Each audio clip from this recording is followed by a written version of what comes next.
Monsieur Boga, quand je vois déjà votre démarche, Oui. ça me fait penser au prédicateur qui me dit Jésus m'aime, pourtant j'ai faim.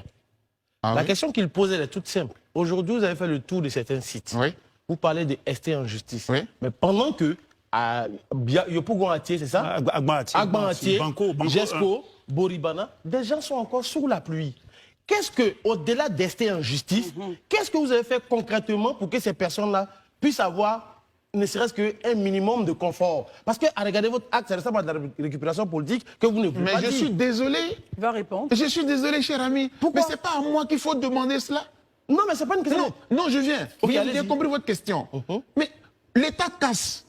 Vous voyez l'État, puis vous me demandez à moi, société civile, qu'est-ce que je fais pour que ces personnes que l'État a jetées dehors soient Mais sous la tout à l'heure, Non, je viens. tout à l'heure, Non, permettez-moi. permettez-moi. Je vous le permets. Mais c'est juste pour vous relancer, si Non, vous mais- permettez. Tout à l'heure, vous parlez de Pichoric Balé, comment on appelle ça, des femmes juristes et autres. À Kangui, Qu'est-ce que concrètement, quel est le bidon d'huile, le pack Mais d'eau non, que comme vous avez mais cher ami, avoir au moins à manger? Laissez les gens répondre. Mais cher ami, vous êtes à côté de la plaque. Non, pas du Nous ne tout. sommes pas des organisations humanitaires transportant de l'argent, transportant des vivres. Il faut faire la part des choses. Nous sommes des organisations de défense des droits de l'homme. Les droits des personnes ont été violés.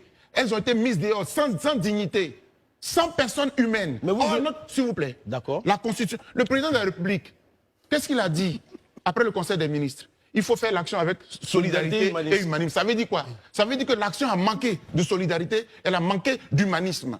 Et puis vous me dites à moi, c'est moi qui suis l'État? C'est moi qui ai cassé? Donc, Alors, si vous n'avez pas Daouda. cassé, Oui. finalement, Moi, je vais Dernière demander. c'est ma dernière, Oui. Monsieur Boga, c'est ma dernière intervention. Je vous en prie. Si vous n'avez pas cassé Oui. et que vous voulez aider des gens, Oui, pour que l'État répare ce qu'il a gâté. mais en attendant que l'État répare Oui. ces personnes, les remettre dans leurs droits, Oui. qu'est-ce que ces personnes-là font pour vivre? Docteur Boga. En attendant, vous voulez que je prenne. J'ai Non, donné pas du tout. 200 000. Toi, tu as donné combien? Oui. Non. Docteur Boga. Non, mais la team, c'est grave. Cette vidéo que nous venons tous d'écouter ici ensemble est d'une gravité, mais inexplicable. Ce monsieur qu'on appelle Daouda, il m'a déjà étonné dans le passé, mais il n'avait jamais atteint ce niveau. Voyez-vous, hier, le président du PDC RDA, Tidjane Thiam, a dit quelque chose qui est très important. Il a dit tous les cadres et les intellectuels de la Côte d'Ivoire d'aujourd'hui sont le travail du PDC RDA et du président Félix Houphouët-Boigny. Parce que tous ceux qui ont une cervelle aujourd'hui ont au moins 30 ans ou plus et qui peuvent réfléchir. Tous ceux qui viennent et qui ont entre 10 à 13 ans, 14, 15 ans, sont là à la promotion du RHDP. Et vous pouvez déjà connaître quel avenir ce monsieur peut laisser à la Côte d'Ivoire. Vous savez très bien comment il est en train d'éduquer cette jeunesse aujourd'hui. Vous savez vraiment ce qui vient de cette jeunesse. Mais ceux qui ont encore des valeurs, ceux qui sont encore dignes, vous savez très bien quelle est la politique qui les a éduqués, qui leur a éduqués et qui fait à ce qu'aujourd'hui, ils peuvent avoir une cervelle non seulement pour réfléchir, mais pour tenir des débats. Et M. Daouda, normalement, à son âge, devrait être pour de ceux-là aussi qui ont un cerveau pour bien tenir les débats. Et je pense même qu'il a ce bon cerveau. Le problème, c'est qu'aujourd'hui, il a changé de camp. Parce que vous connaissez très bien le Daouda qui disait les vérités à ce gouvernement, qui disait ce qu'il pense, qui était un libre penseur et qui pouvait s'exprimer sans faux fouillant et qui n'avait pas peur de quoi que ce soit. Mais il a eu un travail sur une chaîne de télévision et il a changé. Il a commencé à tenir des discours surprenants. Mais où il nous a surpris ici, c'est quand il demande à Boka Soko qu'est-ce qu'il a pu donner aux déguerpis qui sont aujourd'hui dans la rue et qui n'ont pas de logement. Pour moi, c'est le paroxysme de la bêtise. C'est l'apogée de la stupidité. Cette question ne devait jamais arriver. Monsieur Bogasako est de la société civile. Et ce n'est pas le seul. Parce que nous avons aussi vu, je crois, sur NCI, quelqu'un qui a posé la même question au député Assali. Et je me suis encore posé la question de savoir pourquoi cette question qui revient tout le temps. Maintenant, vous posez ça au député, donc vous ne connaissez pas la fonction d'un député. Et encore moins la fonction d'une société civile. La société civile est là pour se battre pour les droits de l'homme. Et quand les droits de l'homme sont bafoués, n'est-ce pas, cette société civile-là se doit de rétablir la vérité et de se battre pour que les droits de ces personnes soient respectés. Un député, lui, se doit de voter les lois à l'Assemblée nationale et de contrôler, de respecter, de se battre pour que ces lois soient appliquées.